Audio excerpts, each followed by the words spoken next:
E aí, como é que você tá? Tudo bem? Estamos aqui pro 17º podcast do Mundo Incrível. Sim, eu me prestei a fazer as contas esses dias e falei, caramba, já foram 17 podcasts gravados.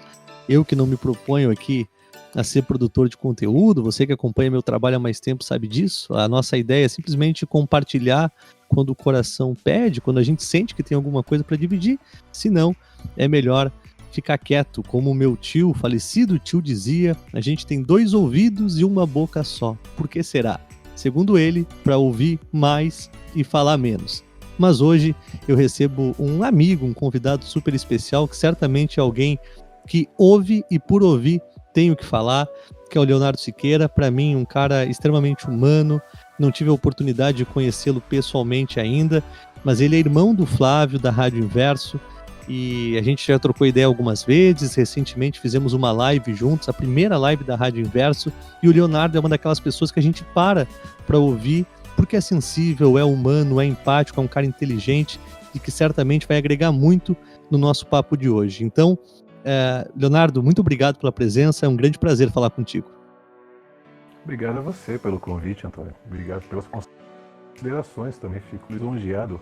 Não sei se é recíproco o que eu penso em relação a mim mesmo, mas, enfim, as imagens que eu constrói da forma que melhor e convier. Fico contente que você me veja dessa forma. Não, tu sabe que eu não só vejo, assim, e eu vejo uma coisa, é um fenômeno muito legal que eu vejo em ti e no Flávio, que quando a gente fez a live, não sei se eu não cheguei a comentar com vocês em off, eu pensei, puxa vida, o que eu vou falar? Sabe aquela coisa de tu sentir que tá com pessoas que entendem muito mais do que tu sobre os diversos temas? Eu falei, quer saber? Eu vou ficar com o meu microfone bem quietinho ali e vou ficar aprendendo com eles. Até porque vocês são muito mais vividos, mais experientes, têm uma sensibilidade assim que eu considero muito bacana, então certamente agrega. Inclusive não falei um negócio aqui no começo, que é o seguinte: se você quiser acompanhar o trabalho do Leonardo Siqueira, você vai lá no YouTube e procura Filosofia Inversa. É um conteúdo muito bacana, relevante, hoje numa era de tanta informação, que não agrega muito assim, a informação de todos os lados. Eu tenho certeza que o conteúdo do Leonardo vai fazer muito bem para você que está buscando se conhecer, se descobrir e tentar viver uma vida um pouquinho mais pacificada. Léo, nesse comecinho de papo, eu queria, assim, antes da gente já começar a conversar, porque aqui antes de começar a gravar a gente já estava trocando ideia, saber um pouquinho mais da tua trajetória, né? Como é que foi da tua infância até hoje para chegar nesse Leonardo Siqueira pensante do Leonardo do Filosofia Inversa? É interessante, esse é um caminho que eu muitas vezes não faço para percorrer esse movimento que foi acontecendo, para eu entender o que aconteceu para eu estar aqui.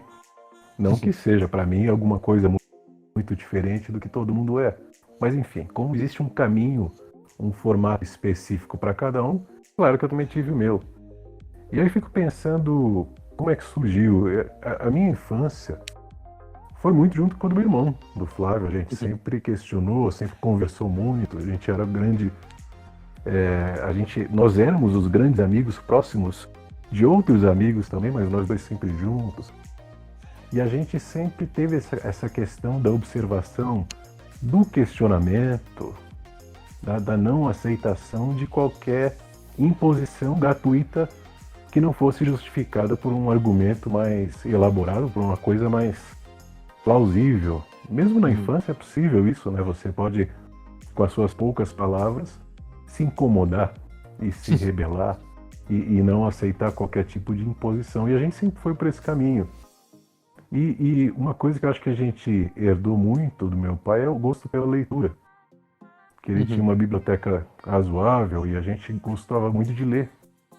E a filosofia, inevitavelmente, foi um caminho que eu optei assim com o meu irmão. Meu irmão, eu acho que sempre foi muito na área da literatura, mais um pouquinho do que eu, e eu na área da filosofia. E de lá para cá, aí nesse ponto, eu já estou pulando, já estou com uns 15, 16 anos, eu mergulhei muito na filosofia, porque cada pensamento se direciona para um outro pensamento, para um outro contexto, para uma outra estrutura. Por que Sócrates de repente pensava desse jeito? Você vai nos pré-socráticos para entender. Aí você vai nos pré-socráticos e fala, mas tem uma coisa de filosofia oriental também, você vai nesse caminho. E aí virou uma paixão por muitos e muitas décadas de ler e se aprofundar e entender o mundo sob o ângulo da perspectiva da filosofia, porque a filosofia foi a base de toda a ciência, de todo o pensamento, né, de todo o conhecimento.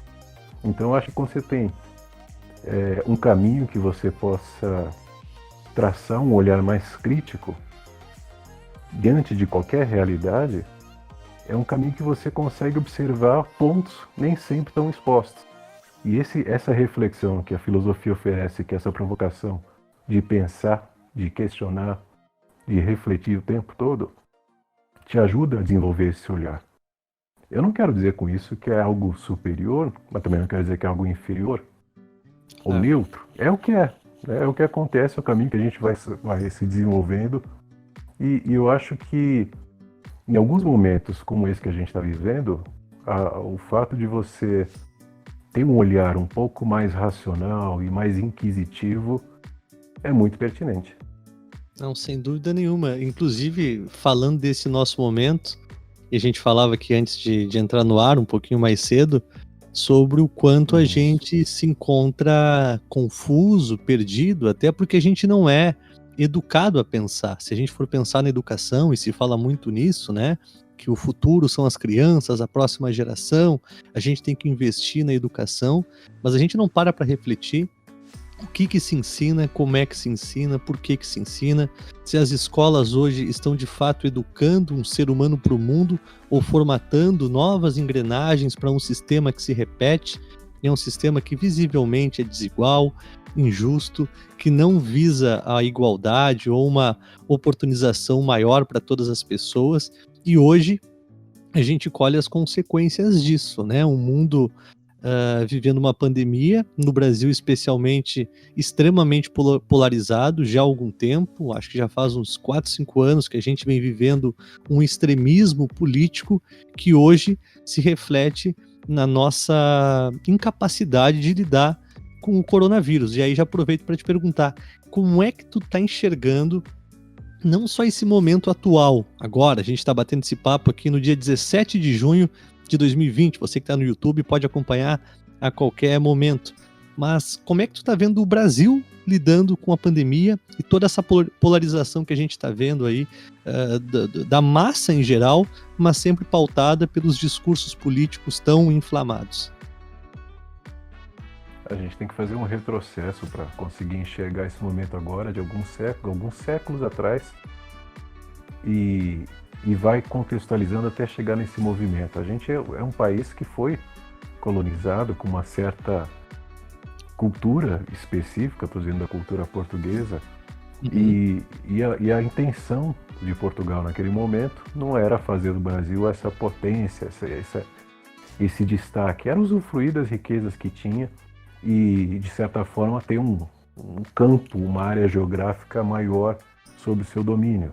Isso foi se estendendo, né, com várias, aí todo mundo conhece as variantes dessa história, mas a mentalidade ficou sempre dessa forma, ou seja, o colonizador dominante com o dominado aceitando. Muitas vezes, em princípio, quando aconteceu essa história, estou dizendo em 1500, né, não era uma coisa tão simples de se impor. Mas com o passar do tempo, com as ofertas, com as promessas, com os conhecimentos novos que eram trazidos, a gente começou a se interessar, a gente como brasileiro. E isso foi acontecendo, a gente foi sempre muito subserviente em relação aos poderes, às intenções, e foi aceitando seguir um rastro, muitas vezes com a cabeça abaixada ali, sob um cabresto, sem enxergar dos lados, porque era assim que os poderes maiores diziam. Soma isso a escravidão, que é essa parte terrível que o Brasil passou, como outros países do mundo, mas sempre nessa opressão de dominador e dominado, né? E aí a educação também seguiu esse padrão. A educação seguiu essa linha de pessoas que precisavam aprender em massa, mas que pudessem servir para alguma coisa útil, ou seja, para a indústria grande, que tivesse um trabalho no final, mas a indústria também oferecia as linhas que a pessoa tinha que aprender, o caminho que ela tinha que entrar, para depois, no futuro, entrar nesse grande mundo dos negócios. Agora, isso não foi uma coisa premeditada, arquitetada por uma meia dúzia. Foi se construindo gradativamente, foi acontecendo, e a gente foi aceitando, né? A gente tem um sistema de ensino onde em 1930, por exemplo, 70% da população era analfabeta, né? Então você imagina o caminho de lá para cá, 90 anos depois, e ter que alfabetizar milhares e milhares de pessoas. Então o Brasil tem um histórico de desigualdade muito grande que se aplica não só financeiramente, mas por consequência na saúde, na educação, em tudo. Então a gente cresceu, de uma forma geral, a gente como brasileiro, sem tantos meios educacionais e com muitas crenças que travavam, com muitas superstições, com muitas ideias já pré-concebidas do que era o certo e o errado.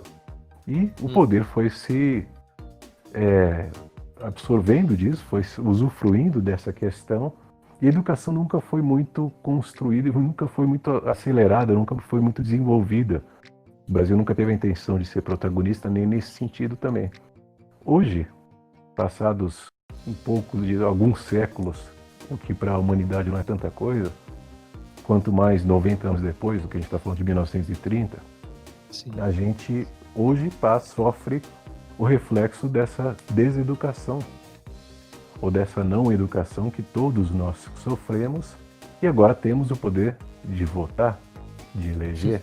Então qual que é a consequência? A gente vai buscar naquele arquétipo do brasileiro de buscar um herói, de buscar um salvador, de buscar um rei, né? O Brasil ainda tem muito essa ideia monárquica implícita, ainda que na prática não seja, alguém que possa salvar sem ter muito conhecimento do que está fazendo, né? Então você vê no caso atual, quando o Bolsonaro estava em campanha, ele dizia que não entendia de economia.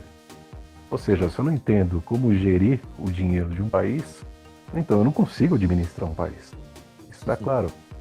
Mas para a maioria das pessoas não. E tanto foi que ele ganhou. Então o despreparo é uma consequência de todo esse caminho que a gente traçou, e é também o poder, eu estou dizendo a presidência, o poder executivo, os seus ministros e tal, o reflexo disso, de pessoas despreparadas, de pessoas que não têm um conhecimento adequado para levar para frente a administração de um país, a educação, e isso vai criando uma crise enorme. Agora, esse é um ponto. Mas você soma a esse ponto uma pandemia que ninguém sabia que ia chegar, que chegou de repente e pegou o Brasil nessa situação, com pessoas despreparadas para gerir uma coisa que já diziam que não sabiam gerir, para fazer a política devida e necessária que esse momento exige, e os cuidados e os planejamentos que o país possa para conseguir sair desse epicentro que já é. A gente é um país gigante, né? A gente é um país continental, mas está preso em um processo que expõe as estruturas falhas que foram construídas nessas últimas décadas e agora geridas por essa própria população que é vítima desse processo, quando não foi educada, mas como vítima chegou nesse ponto de não conhecimento, de não entender, e é isso que está tentando passar e administrar. Sócrates tinha uma frase que eu gosto, que diz o seguinte: não existe gente ruim, existe gente ignorante. Né? Quando eu ignoro alguma situação, porque eu não sei, o ignorar é não conhecer determinada situação ou contexto, eu sou ignorante nesse contexto. Né? Não é necessariamente uma ofensa. Então a gente está sendo governado por pessoas ignorantes. Agora, isso o que significa? Que agora a gente tem que isso é um terrível, ele é o pior que pode existir? Não, a gente tem que cada vez mais pensar e entender sobre o ângulo histórico, o que foi se construindo, em que ponto a gente está, e a gente tem meios também para poder sair desse processo. A questão agora é usar a inteligência que a gente construiu, ou não, lá atrás, mas que seja agora caminho para a gente correr para esse rumo, e essa inteligência tem que ser aplicada na nossa própria sobrevivência. entendendo o que é pertinente, o que não é, o que deve se fazer e o que não deve, independente do que dizem. Tu sabe que acho que foi em março que começou a situação pandêmica aqui no Brasil, né? A gente começou a ver as notícias desde fevereiro, mas parecia algo muito distante, na China, capaz, não vai chegar aqui, né? Eu tenho uma suspeita, assim, uma sensação íntima, pessoal, que ali no Carnaval já se sabia de alguma coisa e foi abafado. Até porque o Carnaval é um dos mega eventos do país, então vamos passar o Carnaval e depois a gente dá bola para isso. E eu tinha, assim, uma esperança, não sei se ingênua, talvez sim, de que pelo fato do Brasil estar pegando a pandemia com exemplo de outros países, a própria China, a Itália, a Espanha e uma série de outros países, a Alemanha, a gente ia ter uma referência, ia ter um exemplo. Então eu pensei, bom, dos males, porque eu tô com 30, tu tá com 40 e tantos, eu não me lembro 44, não tivemos na nossa geração aquele momento em que se noticia a pandemia, o mundo para, fecha o comércio, fecha a escola, fecha tudo. Então, era uma situação, embora a gente tenha historicamente outras pandemias bastante sérias, na nossa geração, em 2020, na era da tecnologia, eu até tenho a sensação de que o homem já se achava grande demais a ponto de ser tocado ou exposto da maneira que está sendo. Só que aí, para minha surpresa, o que acontece não é isso, né? A gente tem referências, a gente tem a liderança lá do ministro da Saúde, Mandetta, que vinha se posicionando de maneira bem assertiva, correto, é ciência, é uma coisa séria, temos que cuidar.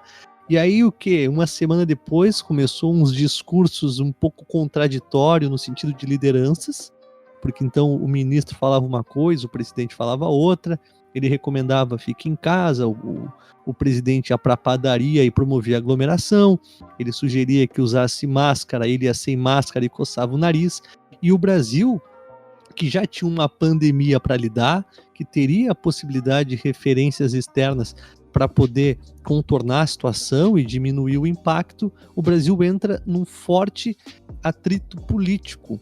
E aí até pegando o gancho que tu falou do contexto histórico do Brasil, uma das coisas que eu fiquei pensando naquela época da eleição, e eu não voto desde a primeira eleição, eu lembro disso, eu acabei não indo votar, eu estava indeciso em relação ao voto, e aí, ingênuo, inocente, fiquei sabendo que eu teria que justificar meu voto, isso com 16 anos.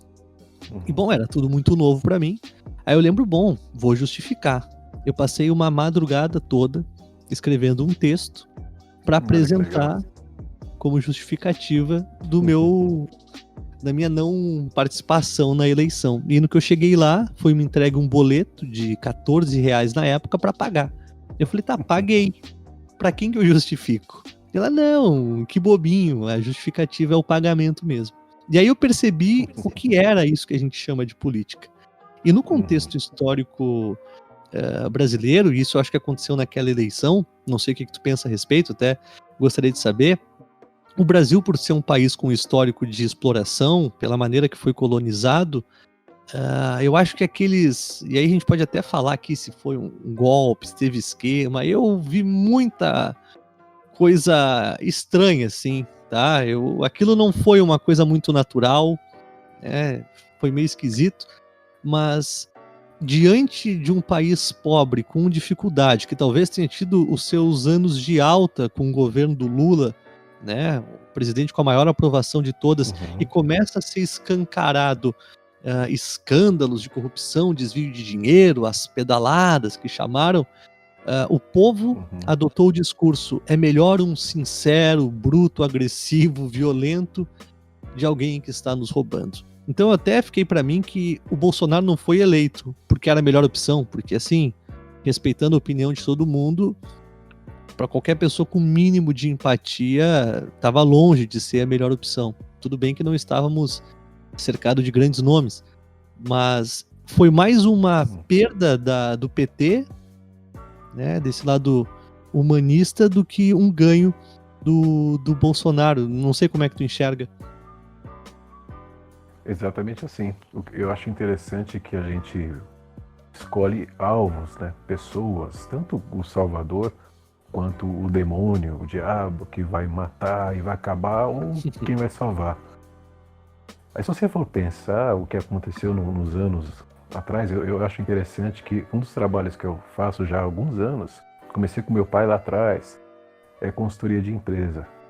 Uhum. E eu chego nas empresas e quando falo com o empresário, eles falam assim, porque o governo do PT é aquele governo corrupto, eu estou dizendo isso antes do Bolsonaro. O poder não vai votar nesses ladrões. Aí como eu vejo a parte financeira da empresa, eu só ouço isso, e essa parte eu não intervenho, porque cada um tem a sua liberdade de pensar o que quer. Mas é justamente nos anos do governo do PT, eu estou dizendo especificamente do Lula, é que a empresa mais faturou, mais estava bem, mais tinha lucro, mais empregava e tal. Eu não estou dizendo também com isso que é uma característica de quem estava governando, mas de toda a estrutura que estava ali inserida enquanto estava governando. Né? Tem um monte de profissionais, teve naquele momento, coisa que agora carece. A gente não vê uma pessoa com uma inteligência a mais dentro desse governo. Quando tem, sai, que foi o que aconteceu com o ministro da Saúde.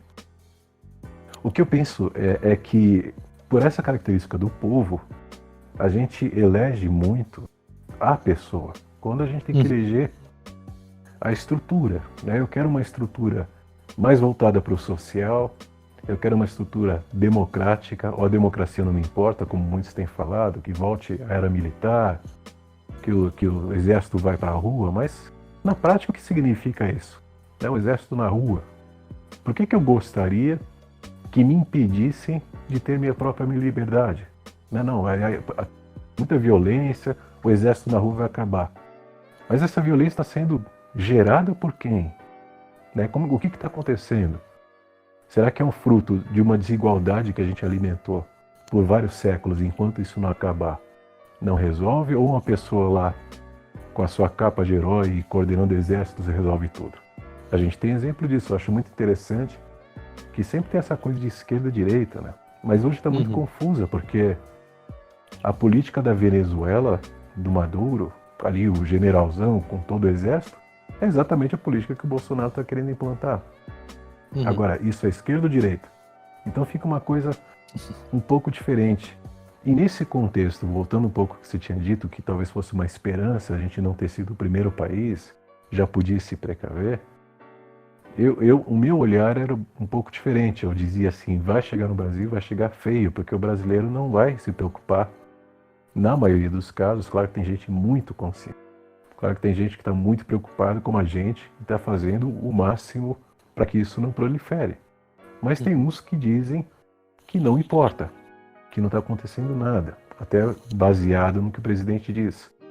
E para esses que estão desinformados e que isso é só uma gripezinha, acabam, claro, contaminando outros milhares de pessoas e outras que às vezes estão conscientes, mas porque precisam sair por outras questões até de trabalhos essenciais. Então fica um caos quando a gente está imerso em um país que já vinha com uma crise política muito forte, desde 2013, 2014, né, que acabou no impeachment do governo anterior, ou antes do anterior, que depois deu Temer, e essa crise não resolveu. Né, a crise, o momento econômico promovido pelos próprios políticos, isso é importante dizer, e não só os políticos de esquerda, por todos os políticos, briga de poder, travavam qualquer gestão, travavam qualquer possibilidade, e claro que vai acontecer uma crise. E aconteceu. E agora, já nessa crise política, se somou a crise da briga do STF com os governos, contra a presidência, a população cada vez mais acirrada, né? Você vê recentemente esse grupo que se intitula de 300, mas que são 20 ou 15 pessoas, mas que conseguem nessas ideias soltar fogos e bombinhas no STF, é uma coisa até infantil. mas que fere uma série de regras e de possibilidades que o outro que está acompanhando, às vezes incentivado, não entende e vai como massa. Então esse caos está se amplificando cada vez mais e a gente não se importou. Literalmente a gente está distante de qualquer antecipação em relação a essa pandemia que os outros países poderiam ter oferecido. A gente não quis. O Brasil é diferente, o clima aqui é bom, então tem praia. Praia é um pouquinho sol, queima o vírus, porque no calor o vírus não sobrevive. Aí surgiu uma série de efeitos, de fake news que ainda estão sendo alimentados, inclusive investigados agora, que pôde fazer com que a população se desentendesse e entrasse nesse caos político, econômico e agora em questão de saúde também. Então a gente não conseguiu, a partir desses pontos, se organizar, até porque não existe uma organização ali, nos poderes que regem todo organismo social, todo o tecido social que está se rasgando a cada momento. E isso hoje é uma das coisas que mais me preocupam, porque a gente está há 3 meses nessa situação, ou praticamente isso, e eu lembro que nas primeiras semanas, se tu ligasse a TV, até a questão do coronavírus era meio romantizada, no sentido de as pessoas estão na janela, estão batendo palma para os médicos, estão tocando violino, olha que lindo, agora a humanidade em prol de uma causa. E eu lembro que num determinado momento eu pensei, cara, será mesmo? Porque, veja bem, o nome do projeto é O Mundo Incrível. Eu viajei de mochila por 3 anos e eu vou te ser bem sincero, na 3ª semana eu já entendi que sem a ajuda de pessoas, de terceiros, desconhecidos, eu não permaneceria 3 anos. Seria 3 semanas e volto para casa, que tá muito desconfortável. E talvez eu tenha criado em mim, na ideia do mundo incrível, um mundo onde as pessoas amam, em que não tem maldade, em que a gente vai se abraçar, vai se perdoar. E aí teve um momento em mim, assim, meio que uma nostalgia de algo que nunca aconteceu. Talvez um sentimento em mim de que, nossa, agora como é uma coisa global, como o mundo parou, talvez a gente comece a pensar na nossa vida, nas nossas prioridades. Até acho que isso está acontecendo em micro-universos, individualmente, algumas pessoas, mas no sentido coletivo, isso durou 2 semanas e depois a gente voltou com toda essa polarização. E agora, depois de 2 ministros da defesa, um que foi... olha, na verdade os 2 foram convidados a se retirar, né? Uma vez que você não ouve as recomendações do especialista e você não dá voz ativa e poder de ação, indiretamente está convidando com que os 2 se retirem. Hoje a gente tem um cara que não tem nada a ver com a área comandando alguns, a pasta. 20 e tantos militares ali na frente do ministério. Alguns, né? Mais um, que não tem nenhum preparo para isso. E a consequência a gente está vendo aqui.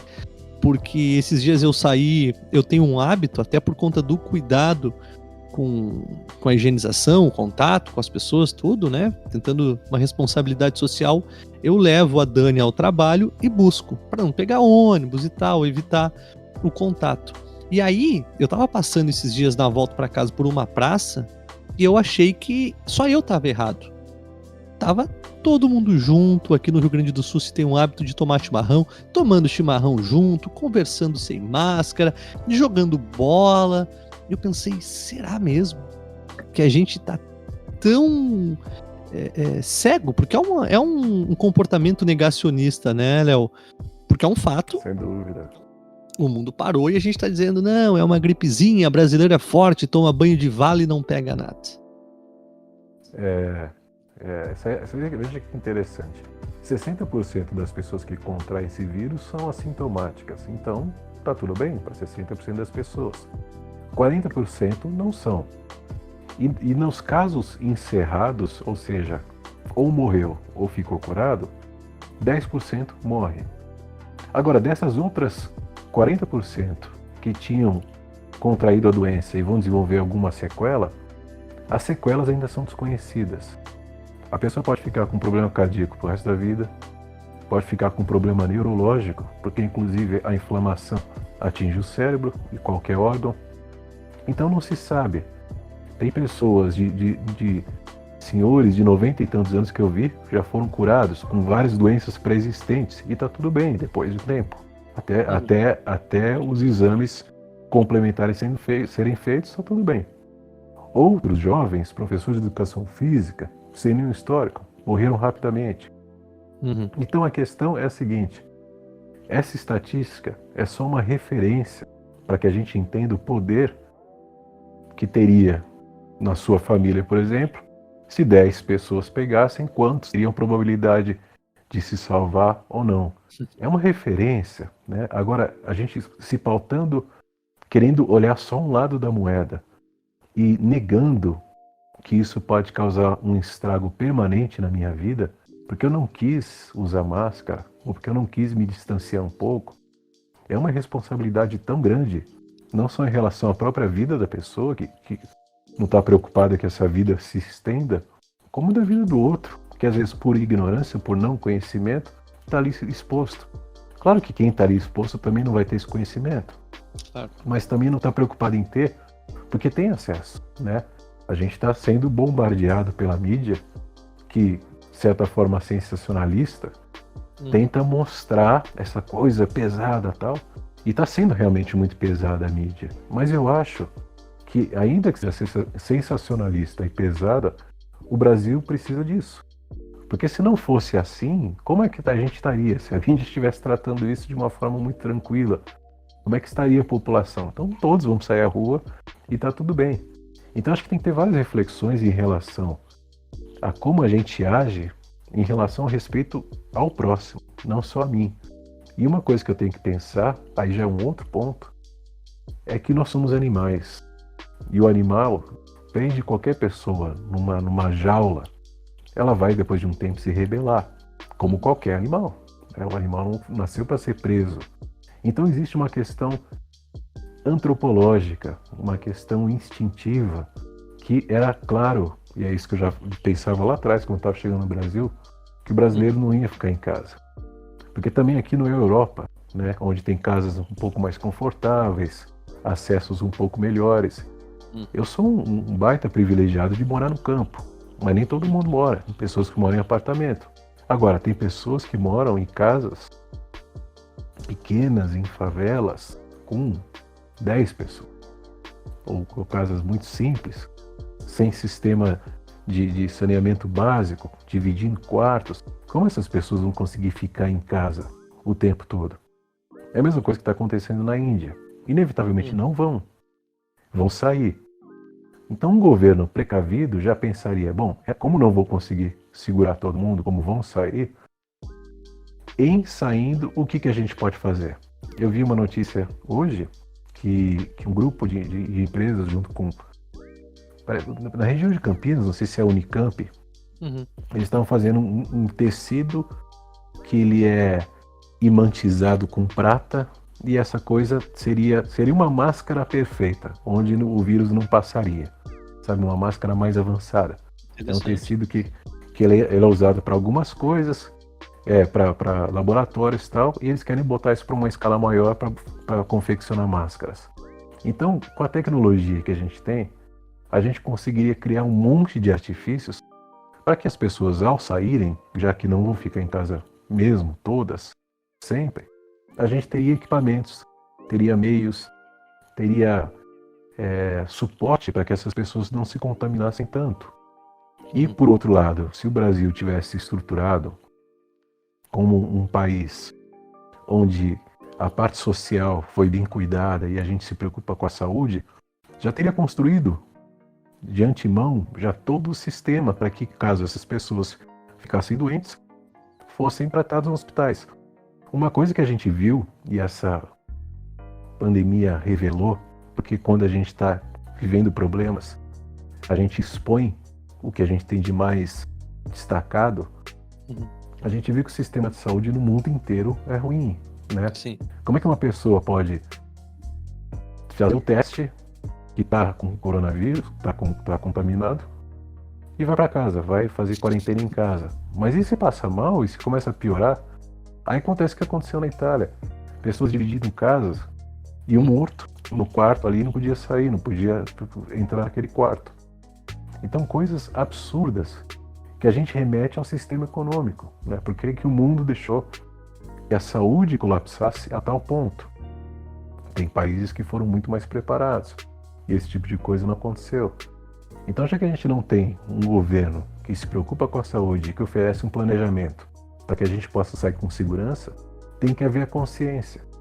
Mas se lá atrás a consciência não foi incentivada e, ao contrário, foi travada por uma série de outras questões deseducacionais, né? A gente acabou ficando perdido nesse caos em que o brasileiro está hoje. E repara que toda vez que surge um problema sério, é nesse momento em que as minhas virtudes ou os meus defeitos, só para um efeito de raciocínio, defeitos e virtudes são muito relativos, mas vamos usar só para elaborar isso. Ele se expõe, né? Então, se eu sou uma pessoa muito nervosa, muito irritada, eu vou, nesse momento, ser ainda mais. Se eu sou mais tranquilo, eu vou conseguir segurar isso bem, né? Tudo que eu tenho, eu vou expondo. Agora, você falava dessa questão do presidente. Ele não se mostrou essa pessoa como é agora, porque ele não tinha sido apertado tanto. E agora está sendo. E ele expõe o que ele é. Ele expõe esse lado menor, esse lado mais vulgar, mais curto em relação a planejamentos, a organização. E a população agora está à mercê disso. Então hoje são mais ou menos 30% das pessoas que ainda apoiam esse tipo de prática, por não conhecerem o que poderia ser uma prática melhor nesse momento. E no momento onde a gente mais precisou de uma administração, eu como você, eu também não voto. Há muitos anos. Mas eu confesso que eu acho que eu deveria ter votado. E na próxima eleição provavelmente eu vote. Porque a gente percebe que a presidência não tem tanto poder. Tem muita coisa por trás, tem muita estrutura econômica, que estão ali no poder, no controle real. Mas esse pequeno poder que um poder executivo tem, pode ser tão nefasto e tão trágico em situações específicas, que não vale a pena eleger qualquer um, né? Então a gente tem que fazer uma série de elaborações e questionar até que ponto a gente não é o responsável direto por culpa ou por dolo. A gente tem a intenção ou não, mas por isso que está acontecendo para todos nós. Eu tenho pensado também. Eu não voto desde os 16, então já foram algumas eleições aí, mas eu fico pensando se na próxima... Porque eu acredito que, bom, o voto tem um impacto. Eu tenho um lado meu, assim, meio pé atrás, assim, meio teoria da conspiração, sabe? Enquanto houver possibilidade... Eu não sei, sabe? Eu vejo um papel de grande manipulação, a gente enquanto massa enxerga muito pouco. Então, eu acredito na urna, mas tenho receio. O próprio caso do Covid, né? É que a gente não sabe, eu não sei se isso é um lado um pouco pessimista da minha parte, mas assim, se daqui a 20 anos fosse comprovado que o vírus foi solto propositalmente para um controle chinês da economia, eu não ia ficar surpreso. Eu acredito nisso agora? Não, eu não me pauto nessa verdade. Mas eu desacredito também não, sabe? Entendo, também não. Entendo. Eu sou como você, eu penso desse jeito. Mas a gente consegue ver que a gente está sendo refém de uma série de... Vamos voltar para aquele ponto da caverna, que eu sempre gosto de falar, da caverna de Platão. A gente está vivendo todo mundo dentro dessa caverna e achando que essa é a realidade. Então, achando que esse movimento é o único possível diante do contexto em que a gente está. Sem entender que pode se sair e pode atingir outros horizontes e outros olhares. Agora, a política nunca ofereceu isso para a gente, porque o Brasil sempre foi um país de muitos poderes dissonantes, porque a desigualdade é muito grande, né? Quando a desigualdade é muito grande, sempre o grupo que tem mais poder tende a dominar o outro. Isso foi sempre assim, sem muita preocupação. Você pega outros países, países nórdicos, por exemplo, em que o IDH é melhor, que a administração funciona, não existe esse espírito de ganhar, ganhar sobre tudo e sobre todos. Que tem no Brasil, mas também tem nos Estados Unidos e tem em muitos outros países que tem essa linha, inclusive na China, que se anuncia socialista. Mas é o mesmo movimento. Aí a gente antecede e começa a pensar que é uma questão do humano desequilibrado para impor práticas em desequilíbrio. Porque naturalmente, animal que somos, a gente não está preocupado em ficar acumulando em detrimento do outro que ao meu lado passa fome, né? E criar essa desigualdade cada vez maior. Animal nenhum faz isso, né? Então o ser humano foi condicionado, foi formatado, e isso a gente vê com mais ênfase no Brasil, pela educação que não aconteceu, e alguns países da África e América Latina também, de achar que eu preciso, por ter sofrido tanto, acumular cada vez mais. Quando eu tenho a oportunidade de acumular, eu vou fazer o máximo para acumular. E não quero nem saber quem está do meu lado, eu passo por cima de quem for, porque eu preciso sobreviver, já que eu sofri lá atrás, ou meus pais, ou meus avós. Eu venho, às vezes, de uma linhagem de escravos. Então, eu, brasileiro, tenho histórias diversas. E esses traumas inconscientes vão me movendo para um determinado egoísmo que eu não enxergo que, na verdade, quando eu vou distribuir, eu tenho mais possibilidade de crescer. É justamente esse movimento que você falou na sua viagem de 3 anos. Sozinho você não faria, não tem como. Quando você distribuiu possibilidades, a coisa aconteceu. Então, quanto mais a gente distribui, mais fácil é para todo mundo, porque as forças, né, pegam um peso muito grande. Carrega sozinho ou carrega com várias pessoas. É muito simples, né? Então, a gente nunca teve essa mentalidade. E hoje a gente paga o preço disso. Ao mesmo tempo, a gente tem agora a possibilidade de enxergar isso como nunca. Nunca antes. A gente nunca viu uma situação tão extrema e tão caótica no Brasil. Nunca. Nem na gripe espanhola foi assim. O Brasil está passando por uma situação inédita. Ou seja, um poder que veio há tão pouco tempo dizendo que ia transformar o Brasil e o povo acreditou, está mostrando que não vai. E agora, qual vai ser o nosso próximo passo? É exatamente isso que eu ia querer. Eu queria perguntar para ti, assim, porque lá no começo a gente tinha um entendimento de que o que a gente faz hoje em relação à contaminação, infectados, leitos, UTI e afins, o que a gente faz hoje vai aparecer como consequência daqui a 14 dias, né? Porque era inicialmente um processo de conseguir atender a demanda. O Brasil é um país subdesenvolvido, de terceiro mundo, embora seja um país com uma potencialidade enorme, mas pelo histórico cultural, da maneira que o Brasil se desenvolveu, ainda não conseguiu talvez atingir a sua potencialidade, hoje muito menos, né? A gente percebe isso de uma forma evidente, sem nenhum preparo de lideranças, de referências, de condução dos processos, mas se aquilo que a gente faz hoje vai ter consequência daqui a 14 dias, faz mais ou menos umas 2 semanas, acho que aqui em Porto Alegre é mais ou menos isso,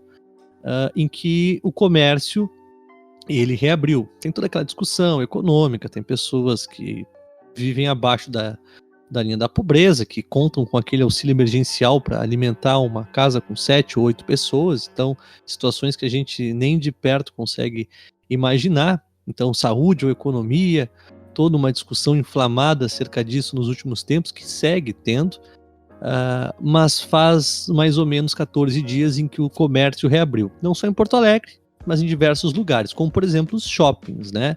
Eu, para minha surpresa, eu tinha a ideia de que, olha, vai abrir, mas não vai lotar. Nada, tá lotado. O que tem de gente de sacola até na cabeça é uma coisa impressionante. Parece que tudo aquilo que foi reprimido durante 1 mês e pouco, 2 meses, agora tá tendo vazão. Inclusive já consigo imaginar os próximos livros, Léo. Como superar a pandemia em 3 passos, né? O 10º segredo da paz superior pós-pandemia, essas coisas que a gente está acostumado, e vou te dizer, vai vender. Mas o que a gente pode esperar no Brasil, né? Porque eu vejo em alguns outros lugares do mundo que, embora a pandemia esteja sendo muito agressiva, tem uma referência, tem um norte, tem uma direção, e o Brasil não, né? A gente está aqui contando com a bênção de Deus e com a cloroquina. Então, e com o comércio aberto antes de chegar no platô, né, que é aquele estágio em que depois o número de infectados começa a cair. O que esperar do Brasil? Eu achava que até o fim do ano, com impacto ali até talvez fevereiro e março, mas agora me assusta, porque é inimaginável a proporção que isso vai tomar no nosso país. É interessante, se você for analisar, tem vários tipos de caminhos, né, que a gente pode seguir. A gente está fazendo um exercício de raciocínio, mas alguns têm uma evidência maior do que outros.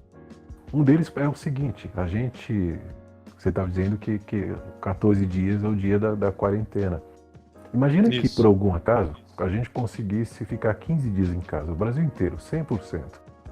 Até os essenciais. O governo falava o seguinte: olha, daqui a 2 meses a gente vai parar o Brasil por 15 dias. Então podem, tranquilos, fazer um armazenamento, não precisa correr, façam tudo que precisa. Daqui a 2 meses a gente para tudo por 20 dias. Bom, eliminava, né? Porque 20 dias não tem como repassar. A questão não é abrir ou fechar, liberar shopping ou não. A questão é esse planejamento que carece. É ter alguma coisa que, sabendo que vai abrir, sabendo que vai ter gente que não respeita, sabendo que tem gente que não se importa ou que desconhece a realidade desse vírus, vai contaminar. Então a gente poderia ter esse planejamento que a gente estava falando anteriormente para conseguir suprir tudo isso. Mas então não tem. E esse planejamento é pior do que o próprio vírus em si, porque é infinito, né? Qual vai chegar o momento em que a gente vai parar por não ter tido planejamento, ou em algum momento vai ter que haver um planejamento? Será com esse governo? O governo cai? O governo fica? Então, esse tipo de coisa a gente não precisaria estar passando agora, mas está. Então, é o tipo de coisa que agora a gente tem que entender qual é a nossa realidade individual para poder agir conforme as possibilidades. A gente foi tentando controlar ou passar o controle para alguém que dizia que era o controlador absoluto. Isso está causando uma espécie de pandemia multiplicada. Não é só a pandemia da saúde, é uma pandemia humana, brasileira, que a gente está sofrendo. Esses dias eu tenho comecei a assistir por uma questão que é tudo muito escondido, é muito tabu, mas a Netflix lançou e eu quis ver o documentário de Hitler. Uhum. E eu achei impressionante as analogias, o discurso do conservadorismo. Temos que voltar e resgatar os valores antigos, e não temos que aceitar o povo chegando de fora, esses estrangeiros, nós somos mais, Brasil acima de tudo, sabe? Esse separatismo é uma coisa muito pesada. Agora, você vê que em 1930 isso deu certo na Alemanha. E no Brasil também, porque Getúlio assumiu mais ou menos nessa época, também com um golpe militar. Então, a humanidade estava nesse espírito. Depois, por esse excesso, essa força excessiva, esse totalitarismo, a humanidade sofreu e mudou. Foi para um caminho mais aberto. Agora parece que a gente está voltando para esse caminho, não só no Brasil, mas em várias partes do mundo. Só que o Bolsonaro está fazendo o favor de encurtar esse caminho. De mostrar que é um caminho ruim em menos de 2 anos. Porque se fosse uma administração boa, se ele tivesse tido a inteligência de fazer um progresso planejado, tudo muito bem feito, e o Brasil fosse uma referência nesse ponto, aí que ele virava um herói de fato. Mas não foi o que ele fez, ele foi para um caminho totalmente atrapalhado e tropeçando em tudo que é coisa. Aí a gente vai passar agora a pandemia, mas ainda tem a economia, né? A economia, mas ainda tem a política, se fica esse sistema ou não. Agora, qual vai ser o futuro? O que eu entendo é que todo país muito rico, como o Brasil ele acaba sofrendo o interesse de vários outros. Uhum. Vê historicamente, né? Napoleão, vamos para lá atrás. Ele invadia países porque ele tinha interesse em alguma coisa, né? Alguma riqueza, alguma oferta que aquele país podia mostrar. podia oferecer. Níger, que é um país da África, é um dos maiores em reserva de urânio. E é um dos países mais pobres do mundo. Não é coincidência. Né? É um país rico, extremamente rico, naturalmente, e extremamente saqueado pelos poderes. E isso é o que acontece no Brasil há tantos séculos. Né? O ouro que tinha no Brasil foi levado quase todo para a Europa, em uma fase. Então a gente foi sempre saqueado, não é o governo do PT, não é o Bolsonaro, não é o Lula, Dilma, o Fernando Henrique, o Itamar, quem quer que seja. É a mentalidade do brasileiro de saquear e se aproveitar do outro. Alguns fizeram isso com mais força, outros não. Alguns fizeram menos e a mídia diz que foi mais, porque tinha algum interesse. E nunca foi a realidade exatamente apresentada como a gente gostaria que fosse. Uma realidade um pouco mais próxima da verdade. É o que você disse, a política é sempre manipulada. E de fato é. Soma a gente ser um país rico, que foi muito saqueado, e agora nesse caos vamos ter que tomar um rumo. Qual será? Eu não sei. A gente não tem ideia do que vai acontecer. Mas o que a gente... Literalmente, nem ideia. Sim, exatamente. Mas a longa, a distante clareza de ideia que a gente pode ter é que vai ter que acontecer alguma coisa muito interessante no sentido positivo. Porque o caos está tão negativo, a quebra do financeira do país pode acontecer depois de tanto atraso administrativo, que a gente vai ter que ter uma solução um pouquinho melhor do que o que a gente estava antes. Então, sabe, aquele choque de melhorias até equilibrar um pouco em relação ao estrago, ao grande estrago que foi feito. Eu acho que essas melhorias vão acontecer em determinado tempo.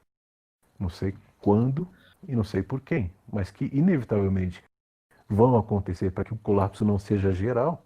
Então vai acontecer uma série de mudanças. Como diria o Einstein, né? No meio da dificuldade encontra-se oportunidade. E oportunidade para fazer coisas diferentes, criativas, positivas, num coletivo mental amoroso, a gente vai ter. Porque a coisa está rumando aí para um destino bem, bem nebuloso. Léo, eu quero te agradecer. O papo foi. Deixa eu te interromper um pouquinho, só para complementar isso. Você falou que o futuro bem nebuloso, mas aí tá, de novo, a gente elege os heróis e agora a gente é o herói. Né? Agora a gente é o Brasil para poder salvar. Diante dessas realidades, a gente pode ter esse rumo. Mais uma vez, mais uma chance, num momento péssimo, crítico, cheio de turbulências, mas nessa onda que está fazendo com que esse barco balance tanto, chega um momento em que ele para. Né? Aí vem a tranquilidade, a maré calma, e a gente pode tomar uma atitude. E a gente pode. Será que a gente vai querer? Tomara. Oportunidade a gente vai ter, mas sem dúvida, eu acho que esse ponto que tu toca, ele é fundamental, né? A gente tem esse padrão comportamental de eleger heróis e vilões, e muitas vezes a gente se coloca também como vítima, porque esse papel de vítima nos tira da responsabilidade de fazer alguma coisa a respeito. E acho que agora ou a gente faz, ou a gente faz, né? Essa é uma das oportunidades que está ficando bem escancarada. Mas eu queria te agradecer, porque o nosso papo aconteceu, já vai 1 hora que a gente está conversando, e eu queria te agradecer de coração, assim, pela oportunidade. É sempre um prazer conversar contigo, te ouvir acima de tudo. Me sinto quase que numa aula, sabe? E para mim é muito agregador, muito enriquecedor. Esse podcast aqui, ele vai ficar disponível no canal do YouTube para você que está nos acompanhando ouvir a hora que for. E vamos marcar outro, Léo. Foi muito legal para mim, especialmente. Tenho certeza que para quem está ouvindo também. Vamos marcar outro, que eu tenho certeza que vai ser legal poder te ouvir mais um pouquinho. Vai ser bom, porque uma hora você vê que acaba sendo pouco, né? Diante do que tá para falar, diante de tanta coisa que está acontecendo. Vamos marcar sim. A gente faz um mais para frente. E eu agradeço que essa ideia, essa visão que eu tenho é uma visão que só acontece porque eu entendo que a minha visão ela cresce com a visão de outros. Por isso eu quis estudar tanto filosofia, entender o que as pessoas pensam. Eu gosto das suas ideias, do seu olhar incrível sobre o mundo. Então acho que isso tudo soma e a gente vai pegando um pouquinho de cada um, né? Eu sou um pouco de você, você de mim, de todos nós, e por isso que a gente é uma coisa só. E se a gente não agir como uma coisa só, agir se separando, agir se individualizando cada vez mais, a gente caminha para uma destruição. O lado positivo é que a gente, sabendo que a gente é uma coisa só, se une, resolve, conserta, foi uma falha, foi um tropeço, mas tem conserto. Com certeza. Somos um no final das contas, né? Somos um. O ser humano está aqui Exatamente. extremamente fragmentado e esqueceu que no final das contas não tem tanto essa coisa de país, religião, credo, cor. Claro que todo indivíduo tem as suas, mas no fim é o ser humano tentando fazer o que há de melhor com as suas vidas aqui na Terra. Então, mais uma vez, muito obrigado a você que Valeu. esteve conosco aqui. É sempre um prazer. Acompanhe os conteúdos aqui do Mundo Incrível. Como eu disse inicialmente, né? Não me coloco como um produtor de conteúdo. Nesse momento de pandemia, senti o coração vibrar e quis compartilhar, quis trazer o olhar também de outras pessoas que eu acho que têm um conteúdo relevante, que são seres humanos que valem a pena ser ouvidas e conhecidas. O Leonardo é uma dessas. Recentemente a gente lançou, acho que semana passada, um podcast com a Bruna Pinheiro, criadora do projeto Curandeiras de Nós. É bem legal, um papo sobre feminismo, desconstruindo também essa ideia um pouco fanática de feminismo e dessas causas todas. Enfim, fique à vontade entre nós. Obrigado, fique bem, se cuida e até a próxima. Valeu!